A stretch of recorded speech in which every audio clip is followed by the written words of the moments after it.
En el restaurante Road 9 Diner, un oficial empujó al septuagenario de barba gris Samuel Harris al suelo de baldosas, un acto que desencadenó una serie de disparos policiales. «Oye, abuelo, sal de aquí, ahuyentarás a mis clientes», dijo, tirando la chaqueta del veterano al suelo. Los visitantes guardaron silencio. La joven camarera Emily Brooks se mordió el labio. No le gustaba el olor a tabaco rancio que venía de Harris, pero no le gustaba aún más el tono áspero de Cole.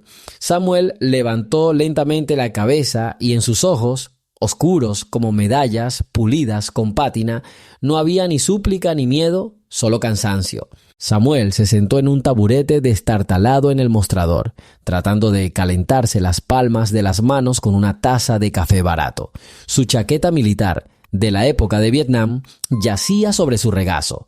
Con cada estrella borrada se perdía un trozo de memoria, pero las rayas todavía contaban a quienes querían escuchar sobre el camino que habían tomado. En esta noche helada nadie iba a escuchar. La puerta se abrió de golpe y con una ráfaga de viento, 2 agentes de policía, el oficial Richard Cole y el sargento Mark Benson, entraron corriendo en la habitación. Cole se fijó en Harris inmediatamente. «Compré café, oficial», dijo con calma. «Tengo derecho a sentarme aquí hasta que se enfríe». Cole sonrió y empujó a Harris con su hombro. La silla crujió. El veterano se apoyó pesadamente en su bastón, pero aguantó. «Considera que ya se enfrió», dijo Cole, apretando los dientes. «Adelante». Samuel se agachó y recogió la chaqueta. El sonido metálico de las placas de identificación de los perros al golpear las baldosas. El sonido provocó que varias personas se giraran. Benson frunció el ceño, pero no dijo nada. «Oficial», intervino Emily en voz baja, dando un paso adelante. «No está molestando a nadie. Ya pagué entonces». «Chica, cállate y no te metas en mi camino», ladró Cole. «Tu trabajo es traer café». El bajo silbido de la máquina de café pareció respaldar su amenaza. El veterano se puso de pie. Los movimientos eran dolorosos, pero también sorprendentemente elegantes, como los de alguien que desde hace mucho tiempo está acostumbrado a marchar al ritmo de un tambor. «Si necesitas mi escritorio, déjame terminar la llamada», dijo, sacando un viejo teléfono de botones de su bolsillo. Cole agarró el dispositivo y lo tiró al suelo.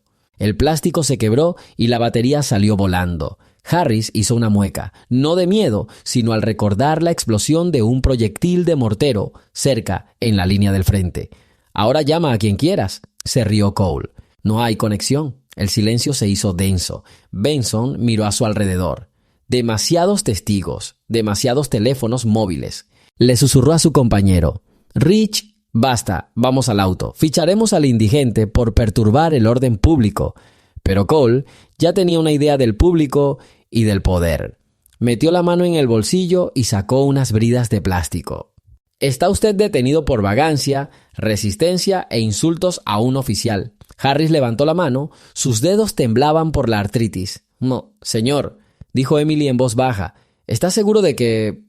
«¡Un paso atrás!», gritó Cole, y entonces, por primera vez, intervino uno de los clientes, el profesor de historia Lucas Davis, que llegó con el autobús escolar. Él se puso de pie. «Oficial, usted está excediendo su autoridad.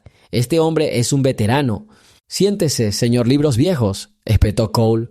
«¿O te gustaría unirte?». Lucas se sentó apretando los puños. 2 adolescentes en la ventana agarraron sus teléfonos. Cole agarró a Harris por el hombro y tiró de él hacia la salida. El veterano pareció encogerse, como si intentara encajar 40 años de recuerdos en un segundo. Justo en la puerta dijo apenas audible: «¿Al menos me permitirás recoger las fichas?». «Toma tus cosas y sal de aquí», dijo Cole enojado. Samuel se agachó, recogió las cintas y las fichas y se puso de pie. El bastón golpeaba el suelo como un metrónomo. Salió al duro viento de febrero. Detrás de él están los oficiales. Emily dejó caer la bandeja y se dio cuenta de que algo andaba muy mal. Un escalofrío le recorrió la nuca. Su padre también había servido y muerto en Afganistán. Ella saltó de detrás del mostrador. «Llamaré al sheriff», gritó tras él. Cole, ya poniéndose los guantes, gritó: «Cuida tu cambio». Harris se encontraba entre 2 coches patrulla, cuyas luces azules se reflejaban en los charcos de agua derretida. Benson abrió la puerta trasera. En ese momento, el veterano susurró: Al menos déjame llamar a un abogado. Cole se rió. Ni siquiera tienes un teléfono. La historia está cobrando impulso. Comparte desde dónde nos ves y suscríbete. Pero Harris recogió las fichas y las agitó. En medio del sonido metálico, Cole escuchó una señal débil pero clara. SOS en código Morse. El veterano tamborileó con los dedos sobre la placa de bronce de la medalla. Emily se quedó paralizada. Se dio cuenta de que la señal no era un accidente. Ella se apresuró a regresar adentro y cogió su teléfono inteligente. «Disculpe, señor», le susurró a Lucas. «¿Ha aprendido Morse?» «Por supuesto», se sorprendió. «¿Podrías traducirlo?» Mostró la grabación. Lucas se puso pálido.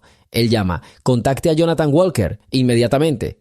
El nombre me sonaba. Un teniente general retirado, ex subdirector de la Agencia de Logística de Defensa. Lucas miró por la ventana. Harris ya estaba sentado en el auto, la puerta cerrada de golpe. Emily encontró el número de información del Pentágono con dedos temblorosos. «Estás loco», susurró Lucas. «No», respondió ella, «alguien tiene que hacerlo». 10 minutos después, el comedor del pequeño restaurante quedó ensordecido por el sonido de una sirena. Se declaró un código 3 para todas las patrullas en el distrito vecino, a petición del Ministerio de Defensa, y por primera vez Cole se dio cuenta de que la situación estaba fuera de control. El coche patrulla se alejó y el chirrido de los neumáticos rompió el silencio de la noche. Benson estaba detrás del volante. Cole estaba junto a Harris en el asiento trasero, disfrutando de la oportunidad de recibir una lección. La radio estaba emitiendo mensajes cortos sobre el tiempo y accidentes de tráfico, pero de repente la frecuencia cobró vida con una orden seca del despachador. Todas las unidades, señal prioritaria del Estado, se busca al ciudadano Samuel Harris. Las autoridades federales se están comunicando con nosotros. No te demores. Proporcionar asistencia médica. Benson frenó y el coche dio una sacudida. Cole agarró la radio. En el centro les habla el oficial Cole del Distrito 32. Harris está bajo nuestra custodia, bajo sospecha de vagancia y resistencia. Hubo una pausa en la transmisión. Entonces, la voz del despachador sonó casi en un susurro.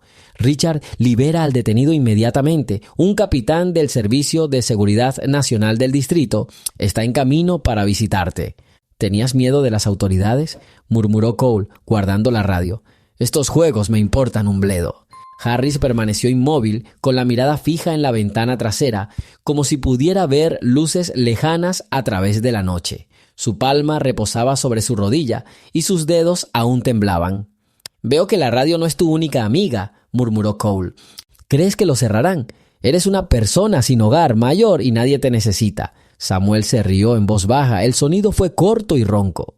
«Está usted equivocado, oficial. Solo soy mayor que tus delirios». Benson miró de reojo al espejo. Sirvió en la Guardia Nacional y lavaba su uniforme todos los domingos. Algo se hundió dolorosamente en su alma.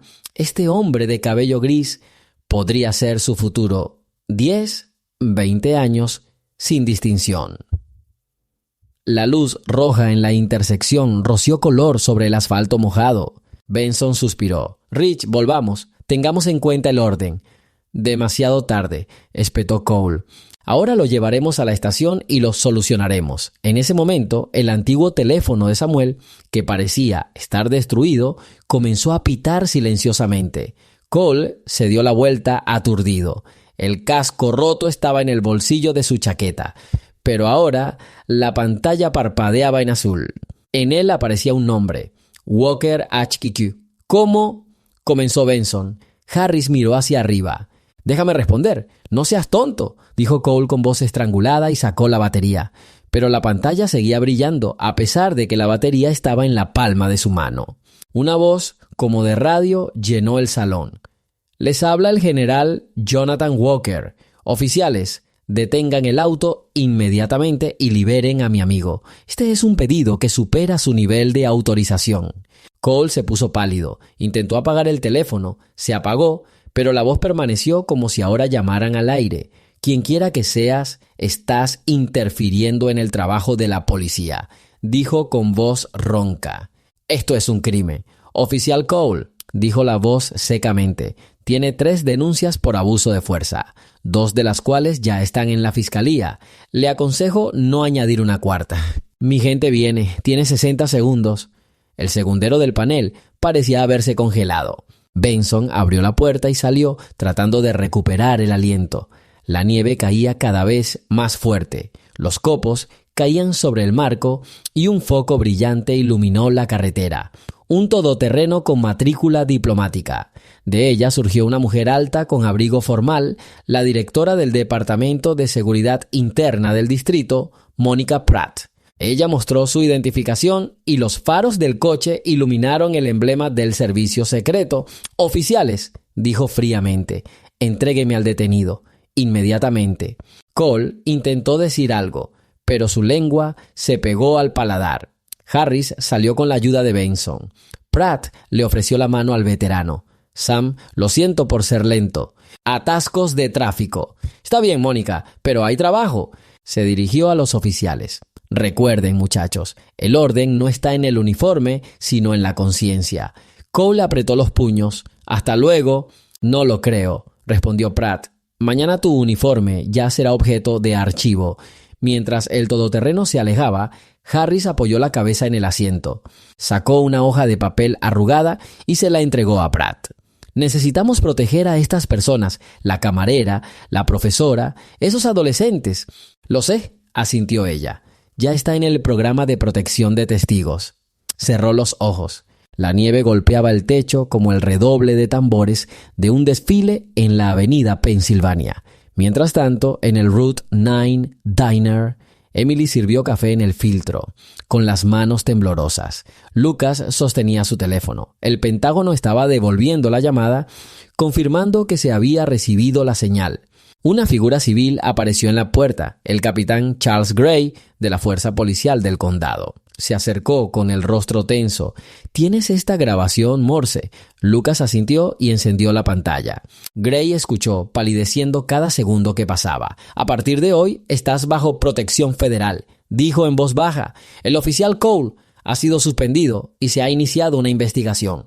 Emily se hundió en una silla. El filtro se desbordó y un líquido oscuro y amargo fluyó sobre el azulejo.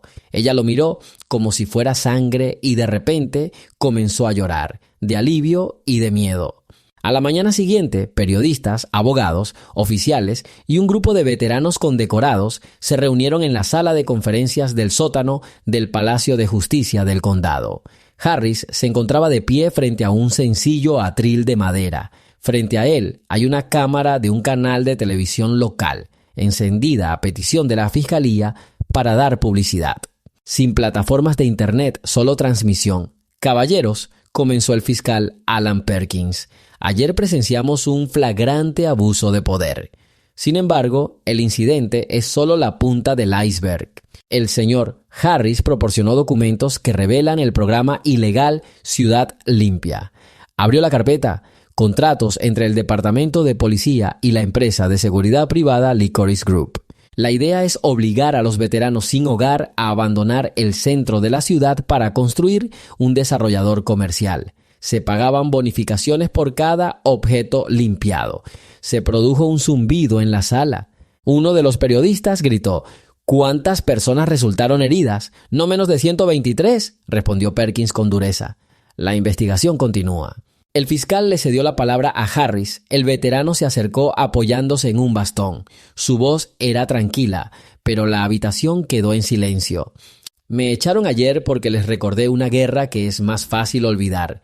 Pero la verdadera batalla no está en el exterior. Ella está aquí por cada centímetro de dignidad humana». Habló de amigos que dormían bajo los puentes, de exploradores de combate que recogían latas, de enfermeras veteranas sacando jeringas de los cajones de arena mientras la ciudad se enorgullecía de los monumentos que construían, sin pensar en quién viviría al lado. «No soy un santo», dijo en voz baja, «pero recuerdo a todos los chicos que no pudimos traer a casa, y no permitiré que los que están vivos sean olvidados». Al final de su discurso, se quitó las placas de identificación del pecho y las colocó sobre el atril. El metal tintineó como un disparo de salida. Entre el público, Emily apretó la mano de Lucas. Había una mancha de café en su uniforme. No la lavó, como para recordarle que la verdad a menudo es indeleble. El fiscal anunció que hoy fueron detenidos los propietarios de Licorice Group, 3 directivos de la policía y el teniente de alcalde de construcción. Los próximos días prometían ser calurosos. La investigación se aceleró como los pistones de un motor caliente. La Quinta Avenida estaba cerrada cuando el FBI allanó la oficina de Licorice Group. Monica Pratt coordinó las operaciones con la Contralora Federal Ruth Morton, atendiendo los libros en lugar de las heridas. Ruth abrió la tapa de su portátil justo sobre el capó del coche de empresa. A la luz de los focos, los gráficos de beneficios parecían un cardiograma con el final de la noche. Aquí es donde enterraron la compensación de los veteranos, le dijo a Harris, señalando un punto rojo en el gráfico. El dinero fue amortizado como gastos de limpieza sanitaria. Samuel meneó la cabeza. Limpieza sanitaria. Siempre nos dijeron que la guerra es suciedad, pero ahora nosotros mismos somos suciedad.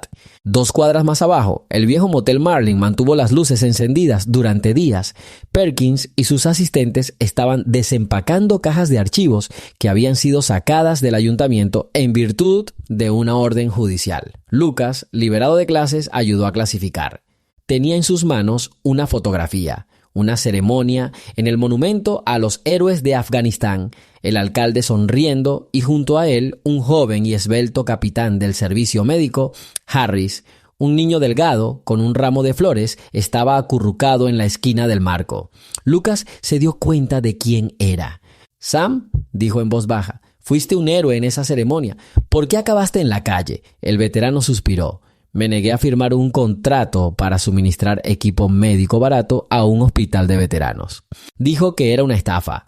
«Me dieron de baja por motivos de salud y empezaron a cerrar pedidos. Luego murió su esposa y el banco se quedó con la casa. Eso es todo». Lucas agarró la foto intentando no arrugarla. «Lo arreglaremos», susurró. Al anochecer del mismo día, se celebró una reunión extraordinaria del ayuntamiento. La sala estaba abarrotada. Periodistas, veteranos, familiares de personas sin hogar desaparecidas. Detrás de la mampara de cristal hay media docena de policías vestidos de civil suspendidos. El alcalde Douglas Elliott subió al podio con el rostro blanco como la tiza. «La ciudad está al tanto de las acusaciones», comenzó evitando miradas. «Estamos cooperando con la investigación». «¡Estás mintiendo!», gritó alguien del público, y el grito fue secundado por decenas de voces. Elliott casi se estremeció, pero continuó. Harris escuchaba, apoyado en su bastón, con Pratt y Perkins a su lado. Cuando el alcalde terminó, el presidente cedió la palabra al veterano. Samuel se puso de pie. «Señor alcalde», dijo, «usted estudió historia en la universidad, así que ya sabe. Los imperios se derrumban no por la espada del enemigo, sino por el imperceptible polvo de la corrosión. Nuestra corrosión es el cinismo». Contó la historia de su unidad, cómo después de la evacuación de Saigón se salvaron mutuamente de la desesperación y cuando regresaron se enfrentaron a la indiferencia. Cómo esta ciudad intentó construir un monumento, pero los contratistas robaron el granito y lo reemplazaron con un compuesto barato. La risa en la sala era amarga. «No estoy pidiendo un monumento», dijo Harris, «solo para que a los vivos no los barran de la calle con una escoba, porque son un recordatorio». Un silencio espeso como resina se cernía sobre las sillas y de repente, por primera vez en muchos años, Elliott bajó la cabeza. El micrófono captó un sonido suave, como un sollozo. Las detenciones comenzaron al día siguiente. Cole, que se había quitado el uniforme, intentó abandonar el estado, pero fue arrestado cuando salía de su motel. Benson apareció personalmente arrojando su placa sobre el escritorio del sheriff. Emily le trajo a Harris un sobre. Contenía una copia de su solicitud de admisión a la Academia de Policía. «Pensé en irme», admitió, «pero si se van los mejores, las calles quedarán para los que tienen miedo. Quiero estar dentro y cambiar». Harris asintió. Las lágrimas brillaban en sus pestañas. Esa misma mañana, la jueza federal Mildred Connell firmó una orden de confiscación de los activos del grupo Licorice a la Home Soldier Foundation. Ruth Morton sonrió. 2 millones para un centro de rehabilitación. «Comenzaremos en primavera. Hay un nuevo cartel afuera del Route 9 Diner». Los veteranos son nuestros invitados. Emily, ahora jefa de turno, estaba colocando bollos en el mostrador. Lucas trajo a sus estudiantes para mostrar cómo el compromiso cívico cambia el mundo. La puerta se abrió y entró Harris. Tiene una chaqueta nueva, pero el mismo bastón desgastado. «Bienvenido, capitán», sonrió Emily. «¿Sigue siendo el mismo café?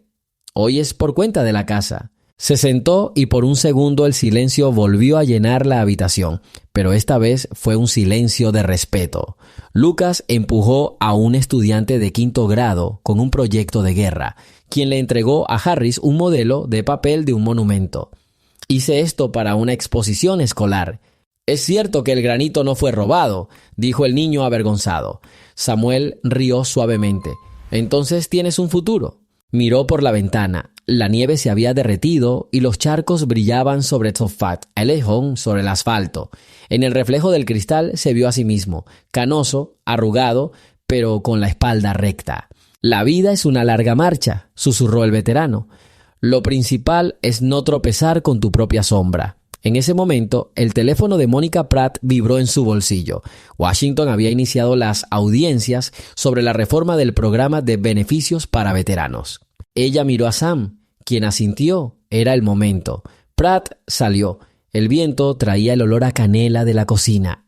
Harris contuvo la respiración. El olor de casa.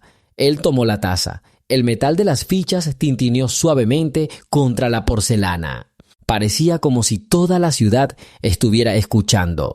Una semana después, Harris y una delegación de 6 personas, Emily, Lucas, Ruth, Mónica y 2 veteranos que habían estado sin hogar, Michael Rogers y José Gutiérrez, subieron las escaleras de mármol del Capitolio.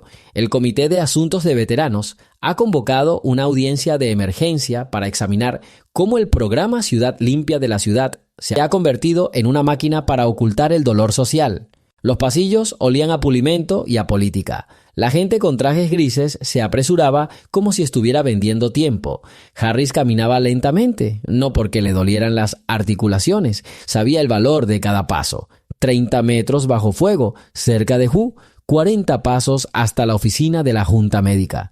2 cuadras desde su casa hasta el refugio en diciembre. La sala de audiencias estaba repleta de actividad. Las cámaras de los canales de televisión, los buenos y viejos cables, nada de trucos de red, captaron las imágenes. El presidente, el senador Lucian Bolton, conocido por su temperamento mordaz, abrió la sesión. «Estamos aquí para entender cómo pudo suceder», dijo, «que los veteranos que defendían el país se convirtieran en blancos en las calles de sus propias ciudades». Perkins presentó documentos, facturas, transferencias, memorandos. Ruth explicó el plan. Licorice recibía bonificaciones de la empresa constructora Heisler Development por cada sitio liberado para nuevos rascacielos. El alcalde Elliott firmó los acuerdos y la policía proporcionó el componente de cumplimiento. En efecto, concluyó Perkins, la ciudad estaba vendiendo calles por metro cuadrado de vidrio y hormigón. El senador levantó las cejas. «Señor Harris, cuéntenos su versión». Samuel se puso de pie. La sala quedó en silencio. Contuvo la respiración y escuchó su corazón latir al ritmo de la canción de marcha. «No soy político. Soy un soldado que tuvo la suerte de sobrevivir. Hace muchos años pensábamos que la guerra terminaría en casa». Estabas equivocado. La guerra continúa, solo que contra aquellos que ya se han rendido. Nos llaman borrachos, sucios, peligrosos. Es más fácil cerrar los ojos. De esta manera es más conveniente, pero cuando cierras los ojos, el enemigo se convierte en una sombra y es difícil entender quién es, un funcionario con un bolígrafo o un tipo con una bala. Sacó un sobre de su bolsillo y lo puso sobre la mesa. «Aquí hay fotos de mis amigos, 92 personas que conocía por su nombre. Ya hay 16 muertos. Unos murieron congelados, otros por una infección. Uno se arrojó debajo de un tren. No son estadísticas, son mi familia». El senador Bolton tuvo que quitarse las gafas para limpiarse la cara. El siguiente fue Michael Rogers, un ex sargento que perdió su pierna. Lo echaron de su dormitorio temporal después de quejarse de las chinches. Y José contó cómo una patrulla policial le rompió la guitarra para que no hiciera ruido. Emily describió la noche en el restaurante. Cada segundo tenía un archivo de grabación, una cinta. Los senadores escucharon como si estuvieran viendo una radiografía de su propia conciencia. Y entonces surgió una pregunta que marcó el rumbo de la reunión. ¿Cómo podemos ayudar?, preguntó el joven senador Charles Nguyen. Harris respondió brevemente: empecemos por reconocer que existimos. Esa misma noche, el comité aprobó un paquete de recomendaciones: ampliar los programas de vivienda para veteranos, supervisión federal de los departamentos de policía y equipos de crisis callejera. Pero el papel es solo el comienzo. Es una cuestión de ejecución. Al día siguiente, el capitán Gray arrestó al subjefe de policía bajo sospecha de destrucción de pruebas. Los periódicos publicaron el titular: La batalla por el honor de los veteranos ensombrece el ayuntamiento. Elliot renunció. El ayuntamiento ha nombrado a Margaret Sloan, ex enfermera de la Marina, como alcaldesa interina. Sloan anunció inmediatamente que la ciudad abriría un centro temporal para personas sin hogar, con asistencia médica y psicológica. A Harris le ofrecieron el puesto de asesor. Rechazó un salario, pero aceptó supervisar un jardín conmemorativo en el sitio de una antigua estación de autobuses, donde los veteranos a menudo pasaban la noche. Mientras limpiaba la nieve, se acordó de sus amigos. Cada ventisquero parecía una tumba fresca y él trabajaba con diligencia, como si pudiera desenterrar el pasado y traer de vuelta a los vivos. Mientras tanto, el equipo legal de Perkins estaba preparando el caso principal contra Heisler Development. El obstáculo era un muro corporativo de abogados. Entre ellos se encuentra Clarence Heisler, heredero del imperio y graduado de Harvard. Una noche, Ruth colocó los documentos sobre la mesa. Tenemos transferencias bancarias, pero necesitamos testimonio de testigos desde adentro. Lucas sugirió: conozco a un hombre, mi exalumno, Brian Elston. Actualmente es analista junior en Heisler's. ¿Vamos a protegerlo?, Mónica asintió. Veamos si estás listo para hablar. 2 días después, en el estacionamiento subterráneo, Brian le entregó la memoria USB a Pratt. Contiene informes internos, cálculo de lotes, donde lote es un veterano desplazado. En la columna costo, el monto, Pratt sintió que le hervía la sangre. ¿Cuántos?, preguntó ella. $500 cada uno, susurró Brian. Lo intenté, pero... Ella puso su mano sobre su hombro. Ahora has hecho lo correcto. Un mes después, un tribunal federal acusó a la dirección de Heisler Development. Clarence Heisler fue puesto en libertad bajo fianza y dijo a los periodistas: nos están acosando para obtener publicidad. Pero cuando el fiscal leyó las grabaciones de reuniones en las que los altos directivos propusieron utilizar el frío invernal como método natural para reducir los números, la sala quedó sin aliento. El tribunal confirmó la medida de restricción en prisión preventiva. La reputación de la empresa cayó más rápido que sus acciones el lunes negro. Harris se enteró de esto mientras hojeaba el periódico matutino en un restaurante. Emily trajo un pastel caliente. «Sam, ¿no es esto una victoria?», preguntó ella. Él pensó: solo la primera defensa. Con la llegada de la primavera, los primeros azafranes florecieron en el jardín cerca de la estación de autobuses. Veteranos y voluntarios plantaron árboles. Lucas trajo a su clase niños sosteniendo carteles con los nombres de personas sin hogar desaparecidas. El viento hacía ondear el cartón como si fueran pancartas. Michael, apoyado en su prótesis, martilló un cartel: en honor al sargento Víctor Chen. José tocaba la nueva guitarra, suavemente acordes españoles. Samuel estaba parado a la sombra de una vieja farola que todavía tenía una pegatina descolorida que decía «Ciudad limpia». Pasó el dedo sobre las letras y luego las arrancó con un solo movimiento. Debajo de la pegatina había metal oxidado, pero honesto, sin cosmética. «Así es como debería ser una ciudad», dijo en voz baja. «Puede que esté oxidado, pero es nuestro».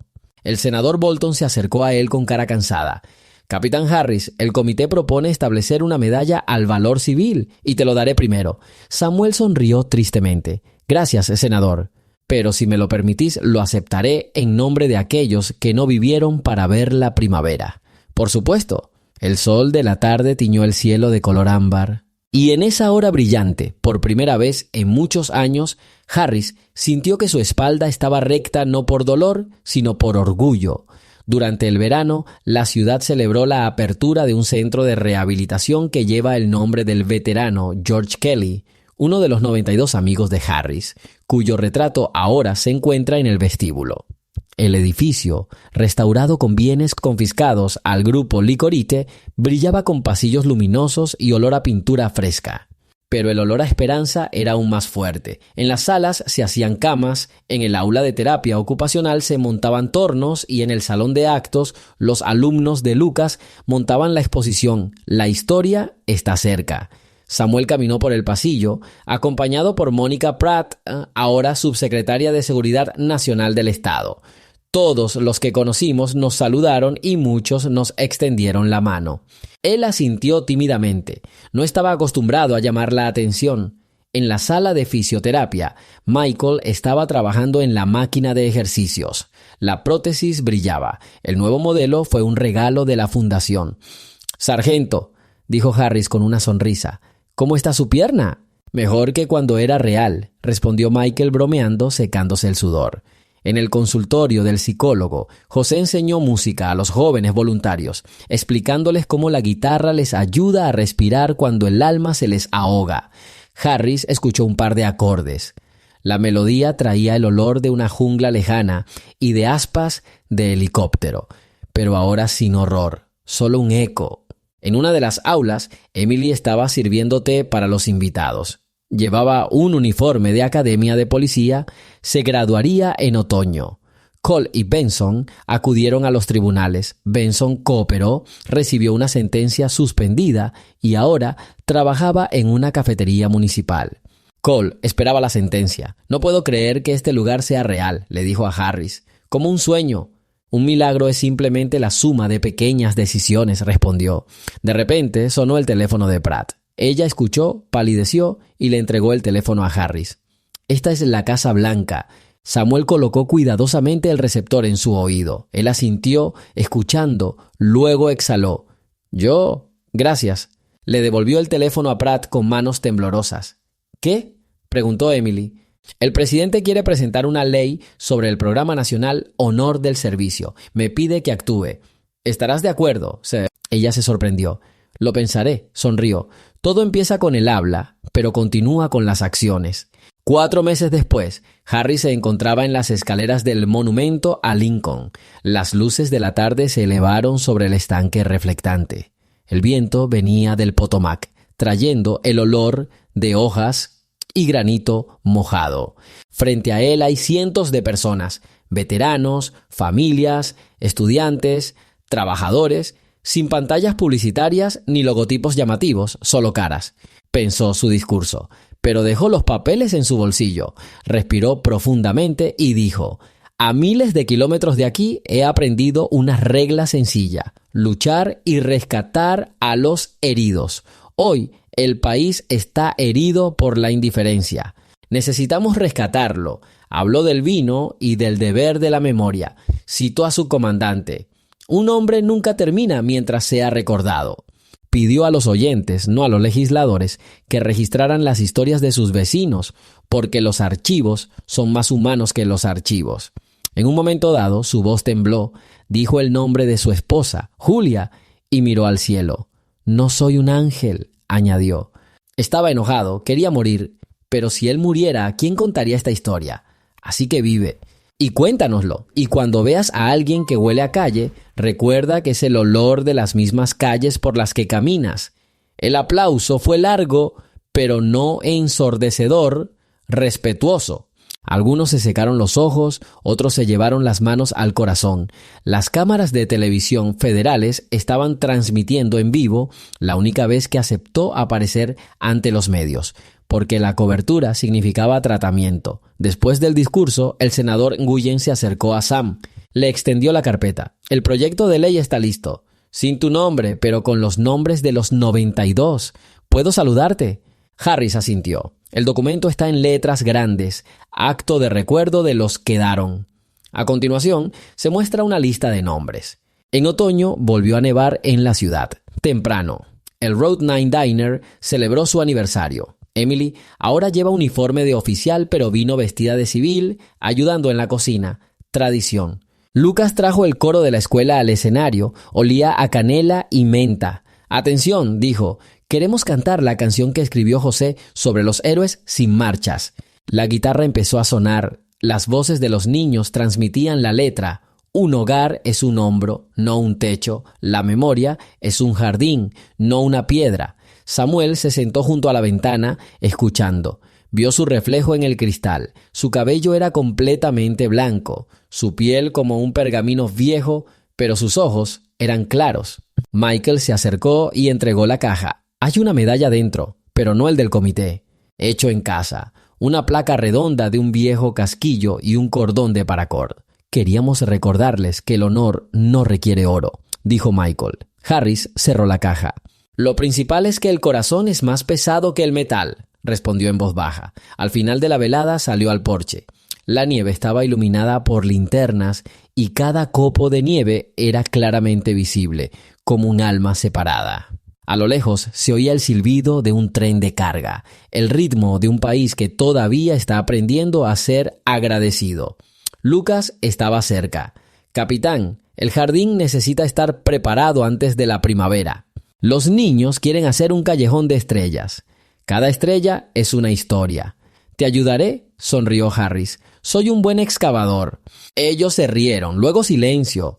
Samuel miró hacia arriba. Había exactamente 92 luces brillantes en las filas de estrellas del cielo. O al menos eso le pareció, pero no contaba. Exhaló y el vapor desapareció en el frío. Se giró lentamente y caminó por el sendero que conducía al jardín. Desde atrás se oían risas, ruido de platos y música. Más adelante nos esperaba un callejón oscuro, pero la linterna de la esquina parpadeó y se encendió. Samuel se detuvo y tocó las fichas. ¿Lo oyes?, susurró dirigiéndose a los que no estaban allí. Construyeron una casa. No es perfecto, pero es nuestro.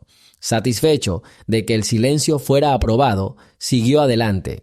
La nieve crujió como una tira de película, tragándose los escalones, y el viento susurró: la marcha continúa. La última lámpara se apagó, dejando atrás la noche, y en ella la espalda recta de un viejo soldado. La primavera ha vuelto sin que nos demos cuenta. En el jardín cercano al depósito, la tierra empezó a respirar con calor húmedo y los primeros brotes se extendieron hacia el sol como pequeñas palmeras. Harris se encontraba junto a un árbol de arce joven que los niños habían llamado Árbol de la Esperanza, apuntalando el soporte. Había un cartel de madera colgado en una rama: el hogar es lo que construimos unos para otros. Cerca de allí había escolares yendo y viniendo.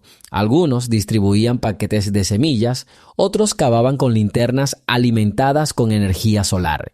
Emily llegó uniformada en su día libre con una nueva placa de oficial en el pecho.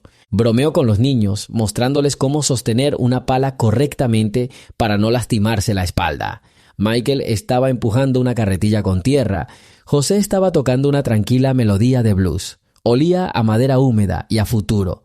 Lucas se acercó a Sam y le ofreció un trozo de papel. El plan para la Avenida de las Estrellas ha sido aprobado por el Consejo. La gran inauguración será el 15 de mayo.